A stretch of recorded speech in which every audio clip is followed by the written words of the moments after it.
మీకేం చేశారని చెప్పేసి కొంతమంది అవాకులు చవాకులు పేలుస్తున్నారు. ఇక్కడ ప్రతి వార్డులో కూడా 28వ వార్డులో వాటర్ ప్లాంట్ ఇచ్చారు. ఇది వాస్తవా కాదా? తర్వాత 6 కౌన్సిలర్లు ఇచ్చారు.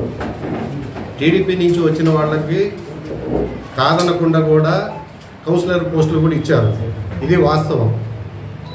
అయితే వాళ్ళు ఇప్పుడు ఏమంటున్నారంటే మళ్ళీ అక్కడికి వెళ్తున్నారు, ఈసారి ముస్లిమ్స్లో 2 వైపులుగా 2 గ్రూపులుగా చీలుస్తున్నారు అన్నారు.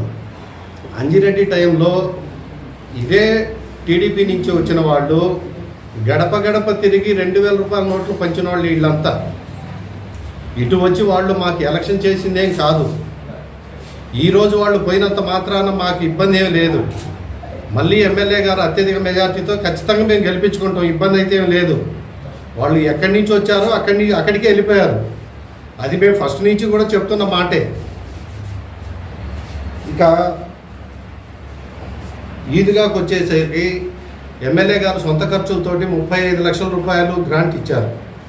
ముస్లిమ్స్కు చేసిన పథకాలు సొంత డబ్బులు, అది సొంత డబ్బులతోనే నిర్మించారు. తర్వాత జమ్మల మడక, గంగలకుంట, పాలవాయి మసీదుల స్థలాలు కూడా మంజూరు చేశారు. పాత కోర్టు బజార్లో సైడ్ కాలువలు,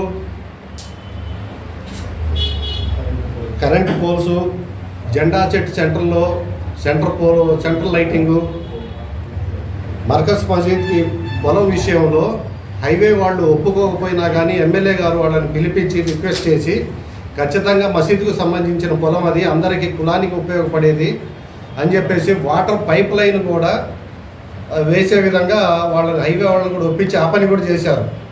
ముస్లిమ్స్కి పిన్నెల్లి రామకృష్ణారెడ్డి గారు చాలా వరకు సపోర్ట్గా ఉంటున్నారు. వాళ్ళ కుటుంబానికి ఫస్ట్ నుంచి కూడా ముస్లిమ్స్ కూడా అంతే నమ్మకంగా ఉంటున్నారు.